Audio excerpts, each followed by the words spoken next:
Welcome to the JFK Assassination, Do the Math, Part 4A. As I ended the last chapter, I stated that I was now finished doing the math. Well, that was the wrong thing to say. You see, as I was writing the recap of events, it struck me that there's an alternative mathematical way that can either prove or disprove that my placement of the assassins is correct.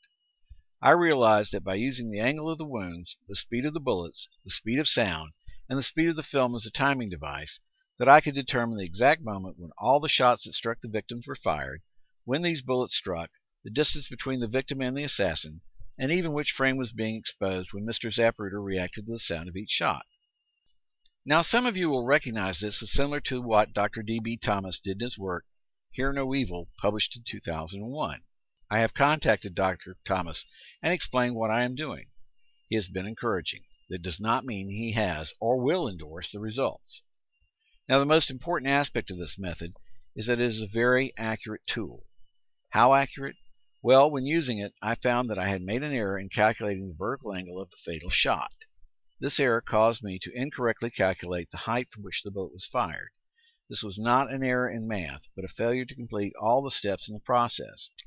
And these two errors caused me to incorrectly calculate the angle of the rifle for the fatal shot. You see, I had failed to add the 3-degree slope of the street to the angle of the wound. This failure occurred because I relied on the angle of the camera to adjust for the slope of the street. While this reliance was correct for the angle of the wound, I still needed to add the slope of the street in order to find the angle of the assassin's rifle. By adding the 3 degrees, the height from which the assassin fired changed from 65 feet to 80 feet. This means that the assassin was on the roof instead of being in the 6th floor window of the Dow Tex building. By changing the height, the distance of the bullet traveled to the victim also changed. And because of that, I found an error of 1 degree in the angle of the wound through the president's head. Instead of 10 degrees, the angle of the bullet's trajectory for the head wound is 11 degrees. Like I said, this method is very accurate. And because of these changes, I found something incredibly important. All of the assassins were located the same exact distance from the target as the shooter on each shot, regardless of the location of the limousine. I will use a radius arc to show you this concept.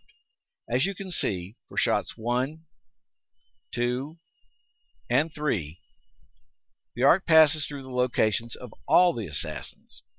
And that means the vertical angle of every shot appeared to be as if it had been fired from the 6th floor of the School Book Depository building. Therefore, the plan was to make it appear that Oswald was a lone gunman firing from the School Book Depository building, regardless of how many shots had to be fired.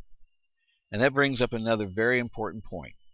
Without the sound record and the Zapruder film, with the evidence of the vertical angles from the wounds being the main evidence, one would have been forced to conclude that each shot did in fact come from the 6th floor window of the School Book Depository building. Conspiracy complete and completely successful. Thanks for watching.